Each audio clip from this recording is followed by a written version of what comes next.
We're going to get all this on tape. Say what you said. If we were married, you got this amazing credit score, right? 800. Okay. And this is what poverty does to your brain. Listen to this. Go ahead. No, we're not doing this. Cut it off. All right, let's now see. You don't want to talk. You was talking so confidently a minute ago. How was that? No, because they going to say, oh, that's the girl. They don't know who you are. You ain't on the camera. So go ahead and say what you was going to say. Say what you just said a minute ago. Okay, you got this amazing credit score, right? I got an 800 credit score, and I worked very hard, and my mama helped me get that credit score. She helped me pay my car payment. Now, say if your wife wanted to die for a purse. Hold up. We're going to get back to that in a second. But I feel like she about to go down the rabbit hole of bullshit. He can't say that. Is he allowed to say that? I'll say it louder. That's $2,000. There ain't no person on planet Earth worth dying for, but go ahead. That's $2,000. You gonna die if you buy me that bad? No, that's not the point. It ain't no person on Earth, planet Earth that important. I said to die for. Like it's not something that you would get me like every year. Chuck, get me a purse every year. No, it's something that I'm in love with. Maybe it's Mother's Day coming up. Maybe it's my birthday coming up. Maybe it's Christmas. Okay. You can't get that for me? So you want me to use my 800 credit score to get a purse, to go in debt to buy a purse? You're going to be in debt. You're going to be in debt if you get that purse.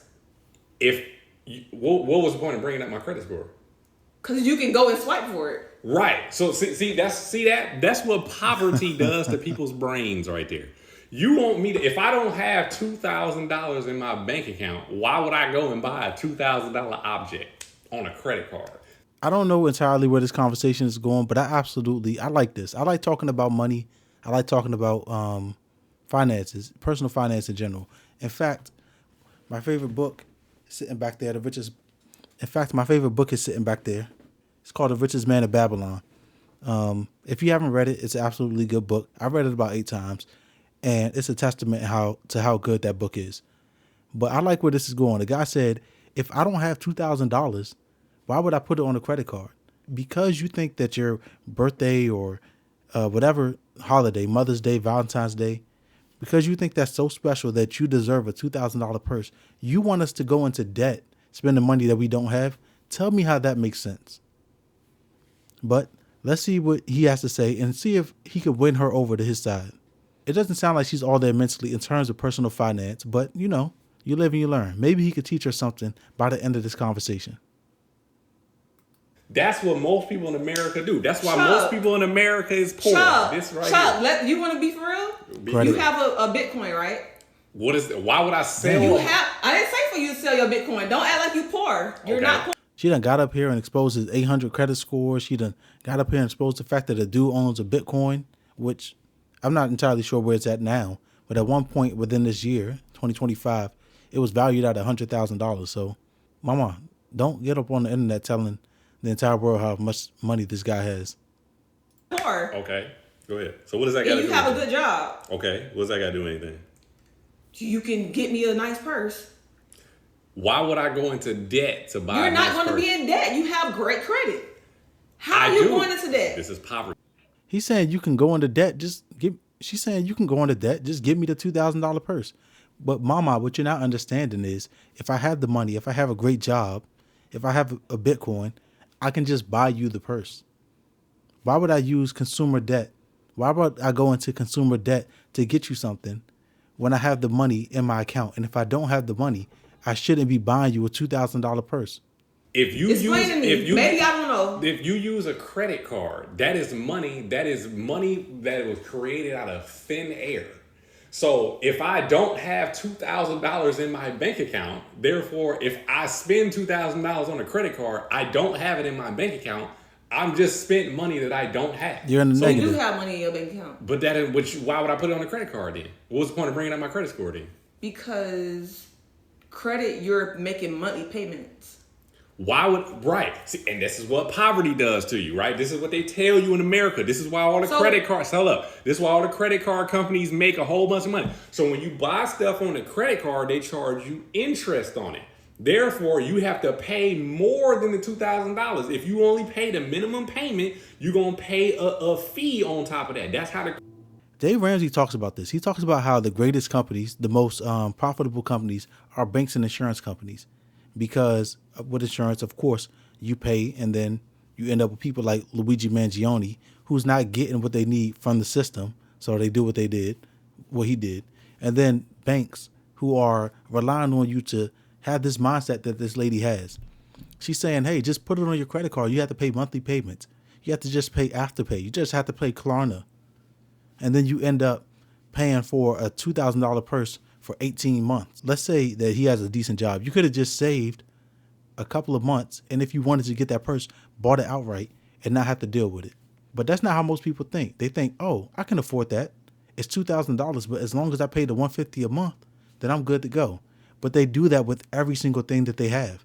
They do it with their phone. They do it with their car. They do it with their credit card. And next thing you know, you have $800 a month worth of payments spread over all of these different definitely not assets. You have $800 a month of payments spread over all of these different items. And then you're like, damn, where did all my money go? I make $100,000 a year. I make six figures. They said that that's where I need to be making, but I don't have no money.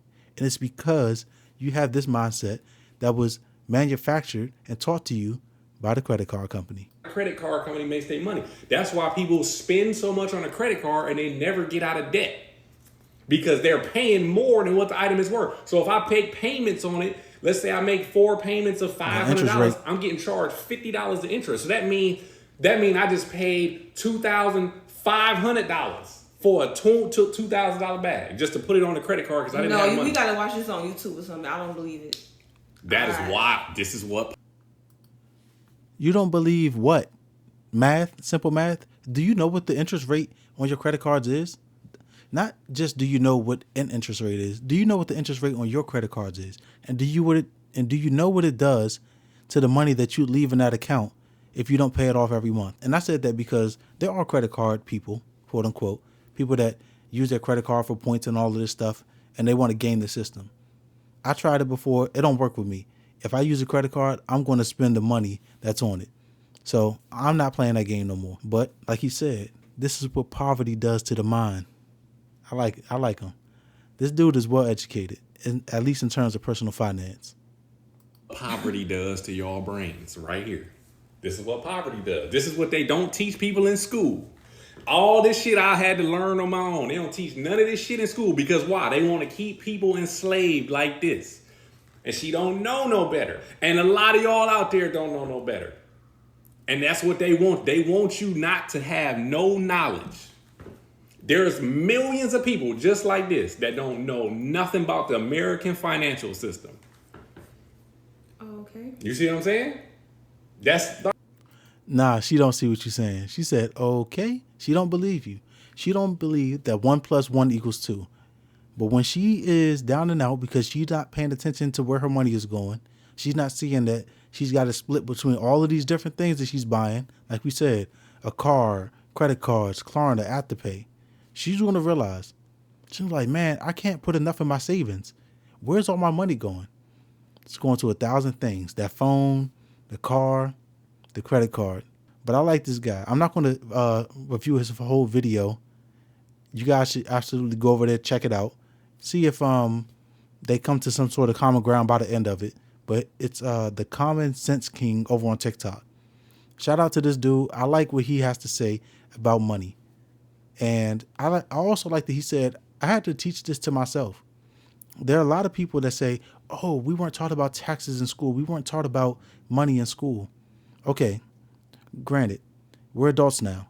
You've got to educate yourself. If you want to be in control of your money, if you want to win in life, you've got to understand where your money is going. Because money is simple.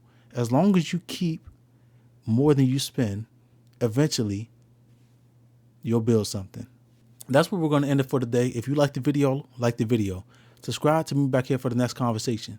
And if you have thoughts on this money situation, or if you just want to educate some people down in the comment section and let them know how to keep a little more than they spend, let the world know.